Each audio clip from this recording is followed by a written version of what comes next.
The chamber stretched so wide that Daewon Kim could barely see the far walls. Thousands of seats rose in circular tiers, each one filled with an alien representative from across the galaxy. Some had scales that shimmered under the lights. Others had multiple eyes that blinked in patterns Daewon couldn't understand.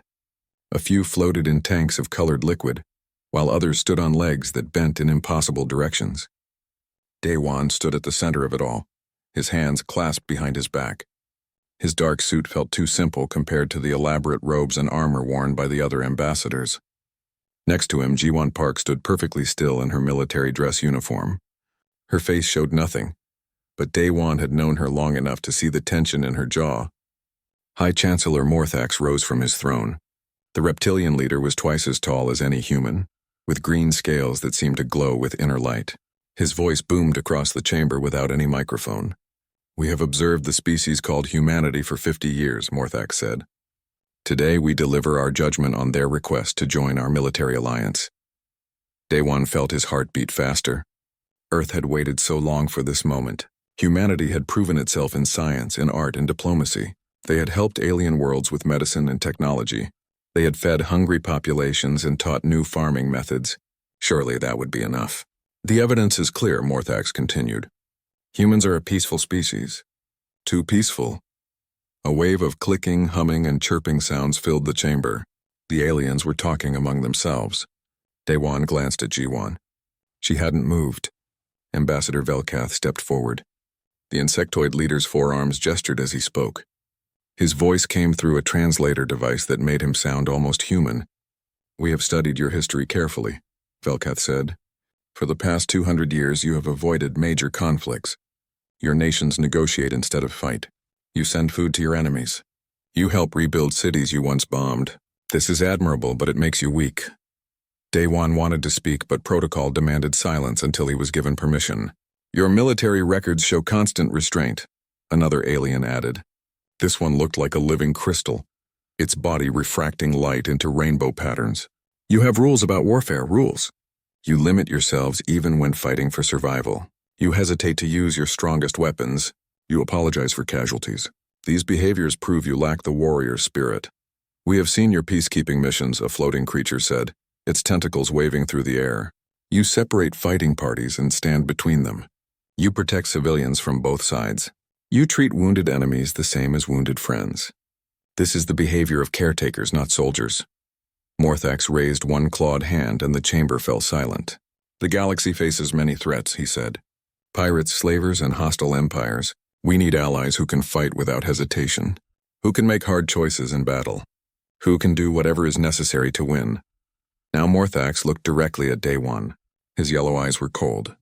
"Humanity does not have this capability." "Your own records prove it. In your last century, you fought only small conflicts. Police actions, you call them. Peacekeeping missions, humanitarian interventions. These are not the actions of a warrior race." Daewon finally received the signal to speak. He stepped forward. "Chancellor, with respect, you misunderstand our history. We have known terrible wars, wars that killed millions, wars that destroyed entire cities in single moments. We learned from those horrors. We chose peace not because we are weak, but because we know the true cost of war." Velkath's translator made a sound that might have been laughter. "Yes, we have read about your world wars. Primitive conflicts fought with simple weapons. Chemical gases, metal bullets, early aircraft. These were not wars, Ambassador. They were tribal disputes with better technology. Real warfare is something you cannot imagine." The crystal being spoke again. "We have fought the Vexcor hordes. We have battled the Crimson Imperium. We have faced extinction and survived through strength alone. Your species has never been tested by true galactic conflict. You have no idea what it means to fight for survival against an enemy that wants to erase every trace of your existence. Furthermore," Morthax added, "your weapons are designed to minimize harm. Precision strikes, you call them. Limited engagement protocols. Proportional response. These concepts have no place in real warfare. When an enemy comes to destroy you, you must be willing to destroy them first, completely and without mercy." Daewon felt his face grow hot. He wanted to argue, to explain, but the words seemed useless against such certainty. "We have made our decision," Morthax announced. "Humanity will be granted associate membership in the Galactic Federation. You may participate in trade, cultural exchange, and diplomatic forums. However, you will not be included in military coalitions or defense planning. The chamber filled with sounds of agreement from thousands of alien throats. Additionally, Morthax continued, Earth and its colonies will be classified as a protected species. This means Federation defense forces will maintain a presence in your space to guard against external threats. You need not trouble yourselves with military concerns. Others will protect you. Day One felt the words like a physical blow. Protected species. It was the category for children, for primitive cultures not yet ready for the dangers of the galaxy. It was humiliating. Chancellor, I must protest, Day One began. The decision is final, Morthax said. Take comfort, Ambassador. You will be safe under our protection. Your people can continue their peaceful pursuits without fear. Is this not what humanity wants, peace? The session ended with traditional ceremonies that Day One barely registered. He went through the motions, accepting formal documents and offering formal thanks. Inside, he felt hollow. Later, in the transport back to the human embassy, G1 finally spoke. They have no idea what they're talking about. Day One looked at her. She was staring out the window at the alien city passing below them. They studied our history, Day One said quietly. They know about the wars. They looked at numbers and dates, G1 replied. They didn't understand what those numbers meant. They saw that we stopped fighting major wars and thought we became weak. They don't understand that we stopped because we became too good at it. What do you mean? G1 turned to face him. Her eyes were hard. The reason we have rules about warfare now, the reason we try so hard to avoid it, is because we learned how to destroy ourselves completely. We built weapons that could end our entire species in an afternoon. We looked at that power and decided to lock it away, not because we couldn't use it, because we could. Day One thought about that. Do you think they'll ever understand? Maybe, G1 said. She looked back out the window. Or maybe they'll learn the hard way. War has a way of teaching lessons to those who think they know everything about it. Day One wanted to ask what she meant, but something in her tone made him stay quiet. G1 had fought in 3 colonial conflicts before becoming a diplomat. She had seen things she never talked about. If she said the aliens didn't understand humanity's relationship with war, she probably knew what she was talking about. The transport landed at the embassy. As they walked inside, Day One couldn't shake the feeling that something was about to change. The galaxy felt different now, though he couldn't explain why. He just hoped that when change came, the Galactic Council wouldn't regret their decision about humanity. The Soul's Promise drifted through space at the edge of known territory. Captain Hyunwoo Lee sat in his command chair, watching the stars scroll by on the main view screen. His research vessel carried 40 crew members and enough scientific equipment to study anything they might find. For 3 months, they had been mapping unexplored systems and cataloging new phenomena. It was supposed to be boring work, safe work. The kind of assignment humans got now that they were a protected species. Captain, I'm picking up something strange, Yoonji Choi said from her science station. The chief science officer frowned at her displays. Energy signatures unlike anything in our database. Hyunwoo leaned forward. Can you identify the source? Negative. It's not matching any known technology. The patterns are organic somehow, like they're alive. Yoonji's fingers moved across her controls. Wait, I'm detecting multiple sources now. Dozens of them. Moving fast. Show me. The view screen changed to show a tactical display. Red dots appeared at the edge of sensor range, moving toward Federation space. As Hyunwoo watched, more dots appeared. Hundreds of them. Get me a visual, Hyunwoo ordered. The screen shifted again. For a moment, Hyunwoo couldn't understand what he was seeing. The ships looked wrong. They were organic, like massive insects or deep-sea creatures. Dark metal covered with what looked like bone plates and exposed muscle. They moved through space in swarms, twisting and turning together like schools of fish. By all the gods, Yoonji whispered. What are those? Before anyone could answer, the communication system came alive with distress signals. Multiple signals from different sources, all screaming the same thing.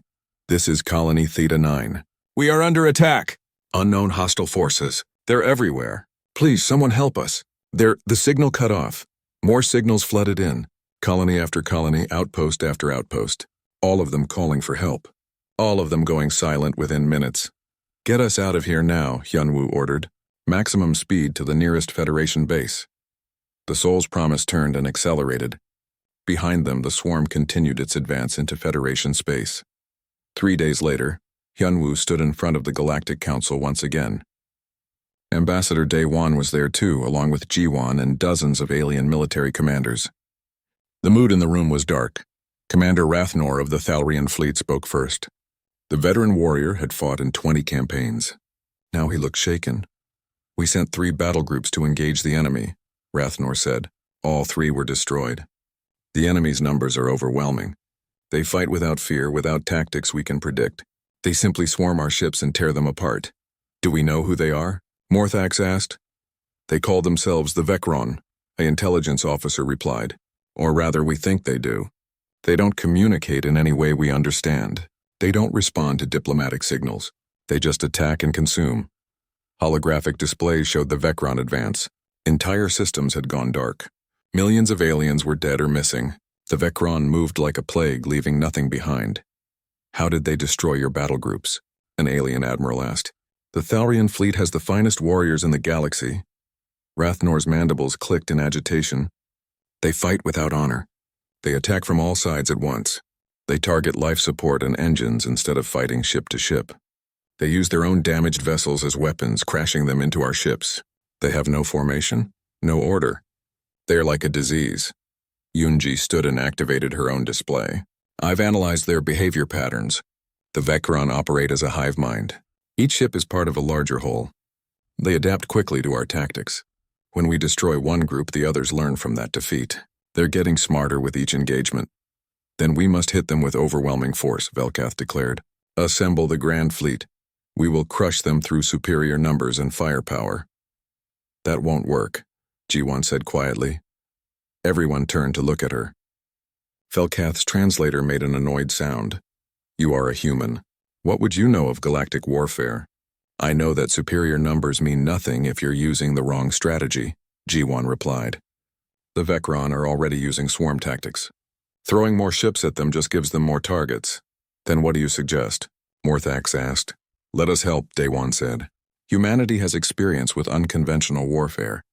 "We can absolutely not," Velkath interrupted. "We do not need advice from a protected species. You have already been judged incapable of military action." "People are dying," Daewon argued. "Millions of them. Does your pride matter more than their lives?" Morthax held up a hand. "Ambassador Daewon is correct. We cannot refuse help in this situation." He turned to Velkath. "However, human forces will operate under Federation command. They will take supporting roles only. Evacuation, supply lines, rearguard positions. Nothing more." Jiwon's jaw tightened, but she said nothing. "Agreed," Daewon said. "We'll mobilize immediately." The meeting continued for hours, planning deployment and logistics. Hyunwoo watched Jiwon throughout. She stood perfectly still, but her eyes tracked every detail on the tactical displays. She was thinking, calculating, seeing things the aliens missed. Later, as they left the chamber, Hyunwoo caught up to Jiwon. "You saw something in there," he said. "What was it?" Jiwon glanced around to make sure no aliens were listening. "They're fighting the wrong war," she said. "The aliens are treating this like a traditional conflict. Formations, honor, direct engagement. The Vecron don't care about any of that. They're fighting to exterminate, not to win glory. So what do? We fight the war they're not ready to fight," Jiwon said. "The kind of war humanity learned to fight a long time ago." Hyunwoo thought about Earth's history. The wars that humans tried so hard to forget. The terrible things they had learned to do when survival was at stake. "They won't like our methods," he said. "No," Jiwon agreed. "They won't, but they'll like extinction even less." Within a week, human ships began arriving at the front lines. Troop transports, supply vessels, hospital ships. The aliens directed them to safe positions far from the fighting. Human soldiers set up camps and waited for orders that would keep them away from danger. But at night, in private meetings, Jiwon gathered human commanders and showed them the real plan. They studied the Vecron movement patterns. They identified weaknesses in the alien defensive lines. They prepared weapons and tactics that hadn't been used since Earth's last major conflicts. The aliens had judged humanity too peaceful for war. They were about to learn how wrong they were. Hyunji worked late into the night, analyzing every piece of data about the Vecron. She found their staging areas, their supply routes, their command and control patterns.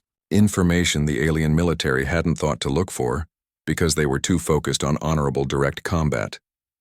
"We're going to do things that will shock them," Hyunwoo said to Yoonji as they reviewed the plans. "Good," Yoonji replied without looking up from her work. "Maybe then they'll understand that peace isn't the same as weakness." The Vecron continued their advance. More worlds fell. The Federation fleets fought bravely and died in large numbers. The aliens were running out of time, and humanity was getting ready to show them what real warfare looked like. Colonel Taeyang Shin watched the alien commanders argue through his helmet display. The Thalrian wanted to form a defensive line across 3 star systems. The crystal beings insisted on a concentrated fortress approach. The floating tentacle creatures suggested abandoning the outer colonies entirely. Nobody asked the humans what they thought. "Sir, where do they want us?" Lieutenant Borahan asked. She stood next to Taeyang on the observation deck of their command ship. Below them, 5,000 human soldiers prepared equipment and ran drills. "Sector 7, Taeyang replied. 20 light years behind the front lines. They want us to build supply depots and refugee centers." Bora didn't say anything, but Taeyang could see her frustration. His soldiers were trained and ready. Instead, they were being used as construction workers and nurses. "The Vecron broke through the Thalrian defensive line an hour ago," Bora said quietly, reading from her tactical display. 4 more colonies just went dark. Estimated casualties are in the millions." Taeyang clenched his fists. They could help. They had strategies and tactics that might work. But the aliens wouldn't listen. "Get me Youngsu," Taeyang said. 10 minutes later, Youngsu Kang appeared on the video screen. The Special Forces operative looked tired. He had dark circles under his eyes and his uniform was dusty. "Where are you?" Taeyang asked.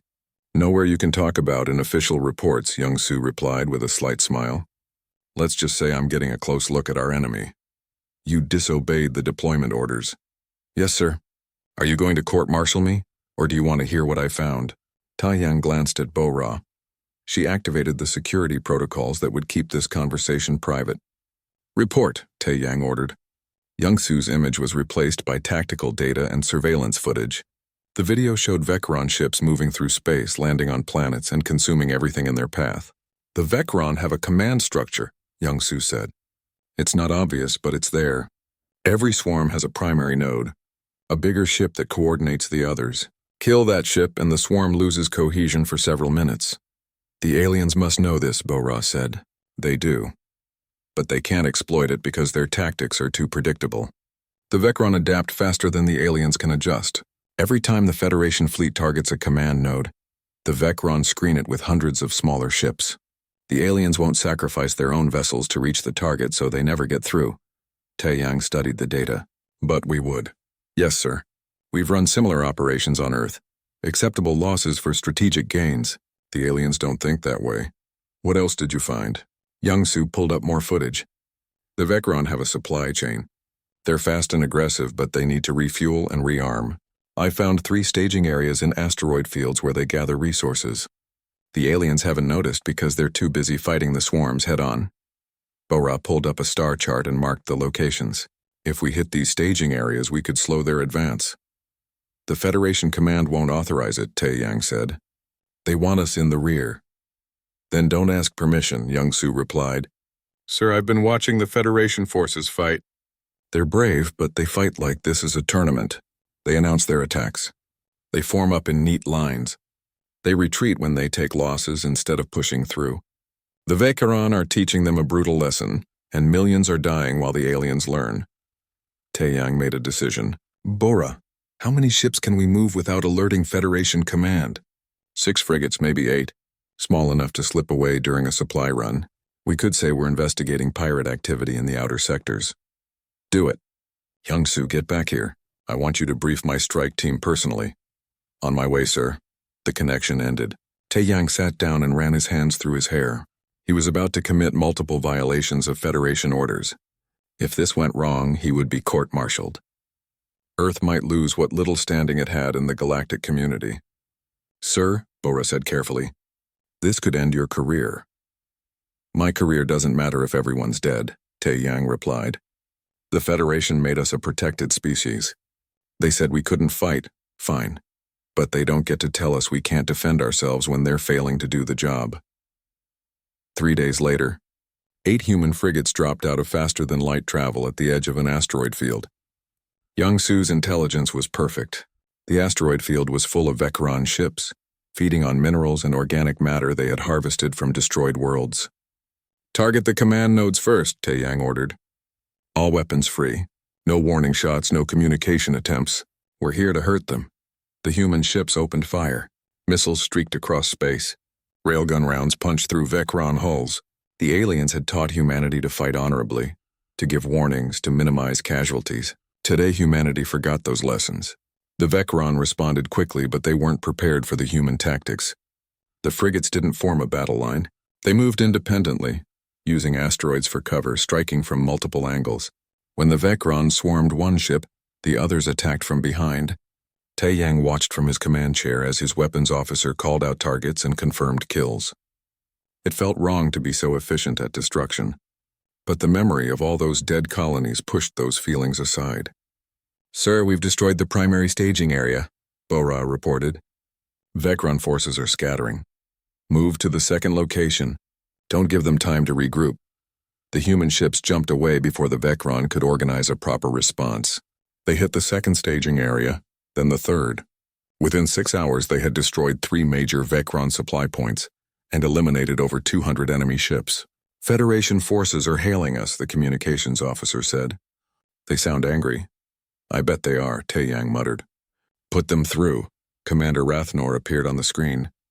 The Thalrian warrior's mandibles were clicking rapidly, a sign of extreme agitation. "Colonel Shin, you were ordered to remain in Sector 7. You abandoned your post. You attacked without authorization. This is—" "Sir, with respect, we just eliminated 3 Vecron staging areas," Tae-Yang interrupted. "Check your tactical data. The Vecron advance in this sector has stalled. They're falling back to regroup." Rathnor paused. Someone off-screen was clearly feeding him information. "This is irregular," Rathnor said finally. "You violated standing orders. You risked your ships without support." "You won," Tae-Yang said simply. "We won." "Sir, my forces are ready to return to Sector 7 if that's what you order. But we could also continue hitting Vecron supply lines. Your choice." Rathnor was silent for a long moment. Behind him, Tae-Yang could see other alien officers watching the conversation. One of them was Ambassador Velkath. "Maintain your current position," Rathnor said finally. "I will consult with High Command." The connection ended. "He's going to have us arrested," Bora said. "Maybe," Tae-Yang agreed. "But we bought those colonies some time. That's worth it." 6 hours later, new orders came through. Human forces were authorized to conduct unconventional operations against Vecron supply lines and staging areas. They would operate independently but report to Federation Command. With the new orders came a message marked for Tae-Yang's eyes only. It was from Ji-Won. "Well done, Colonel. You just changed the entire war. Now make them regret ever calling us too peaceful." Tae-Yang smiled. Around him, his crew was already planning their next strike. The aliens had wanted humanity to stay safe in the rear. Instead, humanity was about to teach the galaxy what real warfare looked like. And that was only the beginning. Ambassador Velkath walked through the corridors of the human military archive with growing confusion.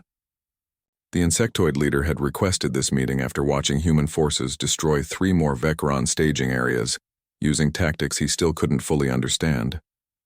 Ji-Won Park walked beside him, her boots echoing on the metal floor.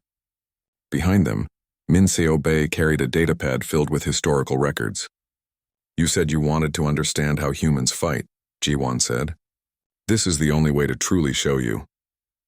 They entered a large chamber filled with holographic projectors. Min Seo activated the systems, and suddenly they were standing in a different place. Ancient Rome materialized around them. Soldiers in armor marched past, their faces set in grim determination. "What is this?" Velkath asked. "History," Min Seo replied. "Humanity's real history, not the sanitized version we show at diplomatic functions. The Romans conquered most of their known world using tactics that your people would call dishonorable. Ambushes, sieges dividing their enemies, turning allies against each other." The scene shifted. Mongol horsemen rode across plains, shooting arrows with impossible accuracy. They surrounded a city and cut off all supplies until the people inside surrendered or starved. "We learned early that direct confrontation wasn't always the best option," Ji-Won said. "We learned to use terrain, weather, psychology. We learned to make our enemies afraid. Velkath watched as the scenes continued to change. Medieval battles where soldiers used mud and rain to bog down enemy cavalry. Naval warfare where smaller ships defeated larger ones through superior positioning. Night raids where attackers struck sleeping enemies without warning. This is barbaric, Velkath said. These tactics have no honor. Honor doesn't feed your children when your world is burning, Minseo replied quietly. Our ancestors understood that survival matters more than glory. The scene shifted again. Now they stood on a battlefield from World War I. Mud and blood covered everything. Soldiers huddled in trenches while artillery shells exploded overhead. The smell was horrible, even through the holographic simulation. This is what we call trench warfare, Jiwan said. Millions of men died in places like this. They lived in mud, fought for inches of ground, and used poison gas to kill each other. It was hell on earth. Why are you showing me this? Velkath demanded. Because you need to understand what humanity is capable of when we stop being peaceful, Jiwan replied. Watch. The scene changed to World War II. Velkath saw massive armies clashing across continents. He saw cities burning, civilians fleeing, entire populations mobilized for war. He saw weapons that could level buildings in seconds. This was total war, Minseo explained. Everyone was part of the fight. Factories built weapons. Farmers grew food for soldiers. Scientists developed new ways to kill. There were no spectators. The whole species went to war. Velkath watched in growing horror as the simulation showed the atomic bomb, a single weapon erasing an entire city in a flash of light. Then another city, hundreds of thousands dead in moments. You destroyed your own kind with such weapons? Velkath whispered. Yes, Jiwan said. And we could have kept using them. We had enough weapons to turn Earth into a dead rock, but we stopped. Do you understand why? Because you became peaceful, Velkath said, but his voice was uncertain now. No, Minseo corrected. We stopped because we understood what we were. We looked at those weapons and realized we had become too good at destruction. We saw that we could end ourselves completely. So we chose to step back from the edge. Jiwan moved to a different display. Let me show you something else. The scene changed to Korea, to Vietnam, to Afghanistan. Velkath watched as small groups of human fighters defeated much larger armies using guerrilla tactics. They hid among civilians, struck without warning, melted away before the enemy could respond. Asymmetric warfare, Jiwan said. When you can't win through direct force, you win through patience and cunning. You make the enemy question every shadow. You turn their strengths into weaknesses. You make them afraid to move, afraid to sleep, afraid to trust anyone. This is the warfare of cowards, Velkath protested. It's the warfare of survivors, Minseo replied. The strong can afford honor. The desperate cannot. Humanity has been both, and we remember the lessons from each. The scene shifted one more time. Now they stood in a field hospital. Human soldiers worked frantically to save both their own wounded and injured enemies. A soldier who had killed enemy fighters an hour ago now carefully bandaged a prisoner's wounds. This is what confuses you most, isn't it? Jiwan said. How can we be brutal in battle but compassionate in victory? Velkath had no answer. It's because we hate what we're capable of, Minseo explained. Every human soldier who kills carries that weight forever. We honor our warriors not because killing is glorious, but because we know how much it costs them. We show mercy to defeated enemies because we know that they're just like us, scared people fighting for their survival. Most species in the galaxy evolved as the apex predators of their worlds, Jiwan added. You, the Thaurians, the crystal beings, all of you. You were the strongest, the biggest, the most dangerous. You never had to be clever to survive. You never had to fight dirty. She pointed at the holographic displays showing Earth's evolution. Humans weren't apex predators. We were prey. Everything on our world tried to eat us. We survived because we learned to think, to cooperate, to use tools. We learned to be more dangerous than anything with bigger teeth and claws. We learned to outthink our enemies and use their own nature against them. The displays showed human hunters taking down massive animals through teamwork and traps. They showed humans surviving in environments that should have killed them through intelligence and adaptation. When you called us too peaceful, Minseo said, you made a critical error. You assumed we were peaceful because we couldn't fight. The truth is the opposite. We are peaceful because we know exactly how well we can fight. We know what we're capable of, and it terrifies us. Velkath looked at the frozen images around him, soldiers fighting with determination that bordered on insanity. weapons designed for maximum destruction, tactics that seemed designed to inflict psychological damage as much as physical harm. Your soldiers laugh at our tactics, G1 said quietly. They say we fight without honor. They're right. But honor is a luxury for those who can afford to lose. We fight to win because winning means we can go back to being peaceful again. The Vecron don't care about honor either, Velkath said slowly, understanding dawning. Exactly, Minseo confirmed. They're fighting to exterminate you. You can't beat them by being honorable. You need to be willing to do whatever it takes. And that's something humanity learned a long time ago. G1 deactivated the holographic displays. The three of them stood in the empty chamber. This is why we volunteered to help, G1 said. Not because we wanted to prove we could fight.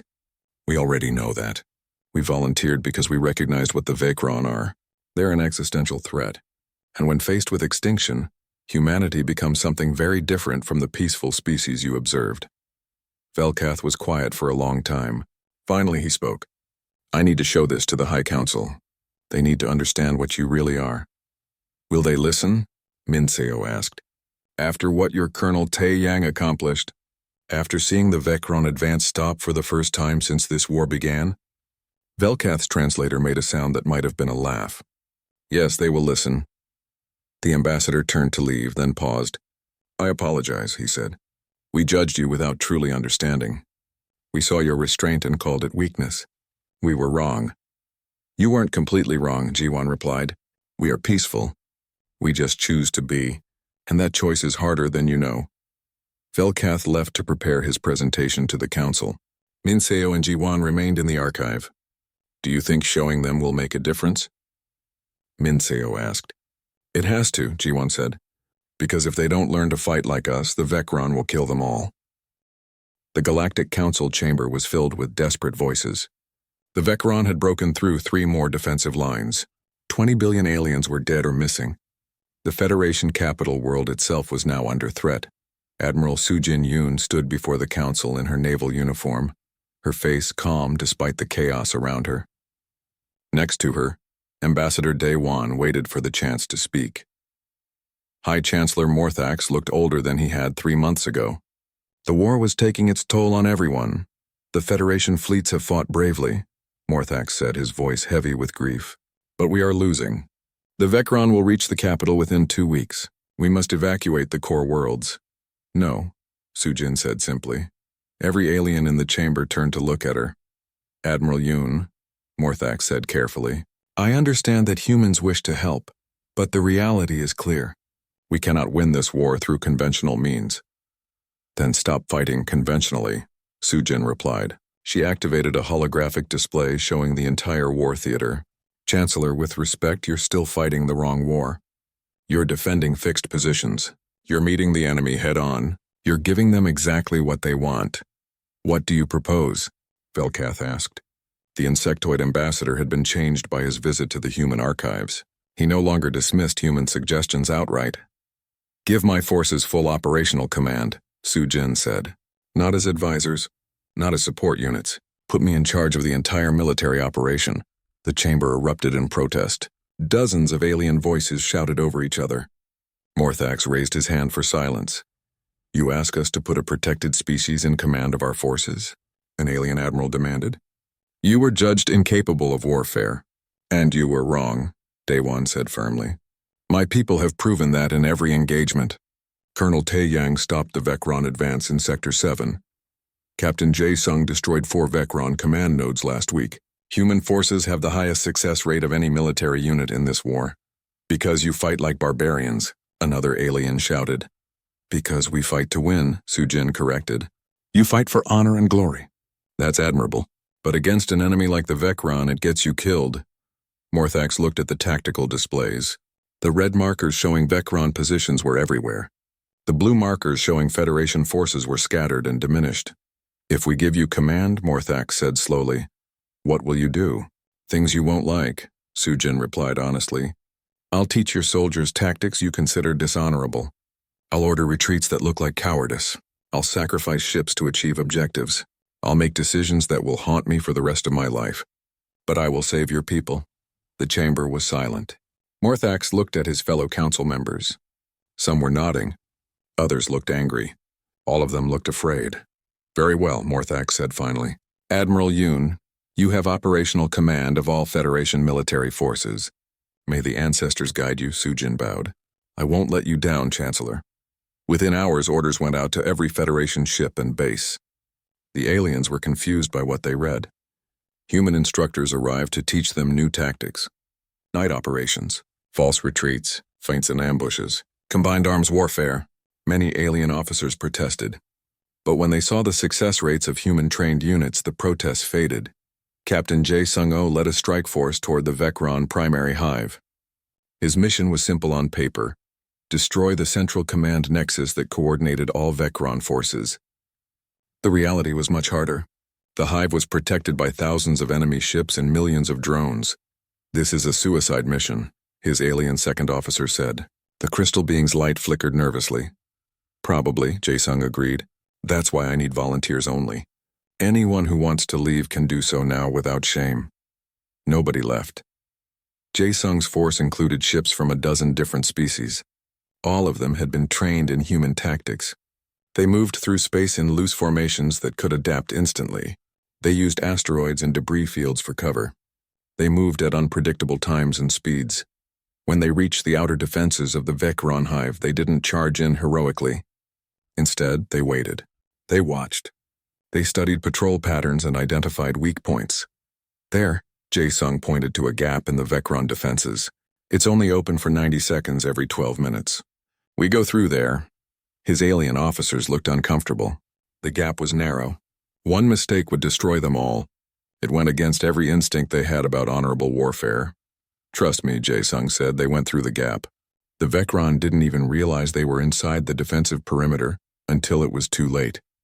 Jae-sung's force struck fast and hard at the hive's main structure. They used weapons the Federation had previously forbidden as too destructive. The hive burned. On board the flagship, Haiwan Nam worked frantically in the medical bay. The combat medic had been trained to save lives, not take them. But today she did both. She treated wounded from both sides, stabilizing human and alien casualties while the battle raged around her.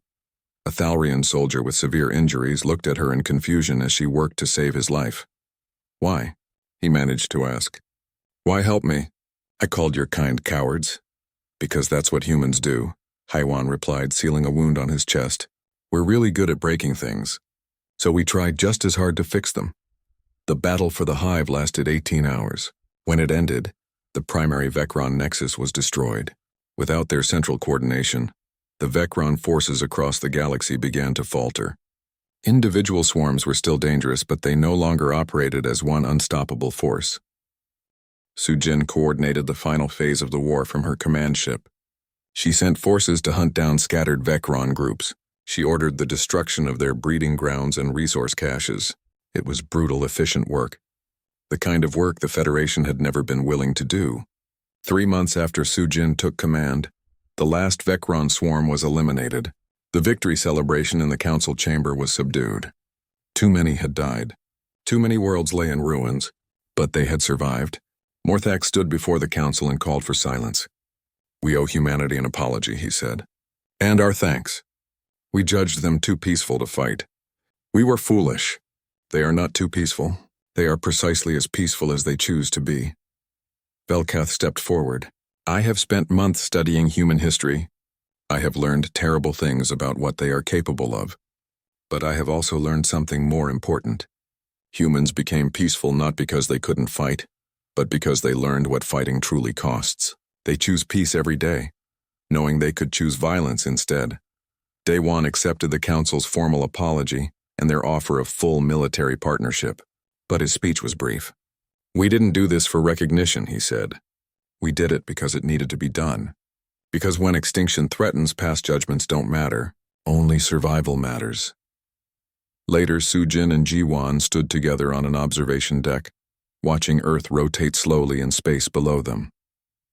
The planet looked peaceful from here, blue and green and white with no sign of the wars it had survived. Do you think they finally understand? Jiwon asked. Sujin was quiet for a moment. They understand we can fight. Whether they understand why we choose peace most of the time, that will take longer.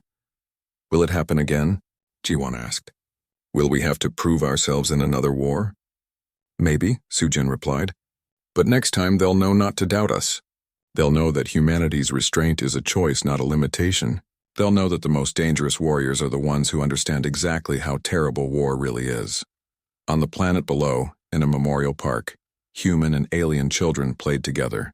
They ran and laughed without knowing about the battles their parents had fought. They built sandcastles instead of fortresses. They played games instead of war. This was what humanity had been trying to protect all along. Not the glory of victory, but the chance for peace. The aliens were beginning to understand that now. In the council chamber, a new document was being written. The human doctrine, they called it. A military philosophy built on everything humanity had taught them. Fight smart, not just strong. Win quickly so peace can return. Use overwhelming force when necessary, then show mercy in victory. Remember that every enemy is someone's child, parent, or friend. It wasn't perfect, but it was better than what had come before. And if another threat emerged, the galaxy would be ready. Not because they had learned to fight like humans, but because they had learned to think like humans. To be dangerous when necessary and peaceful when possible. To choose mercy not because they were weak, but because they were strong enough to afford it. That was the real lesson humanity had taught them. And it was the most important one of all.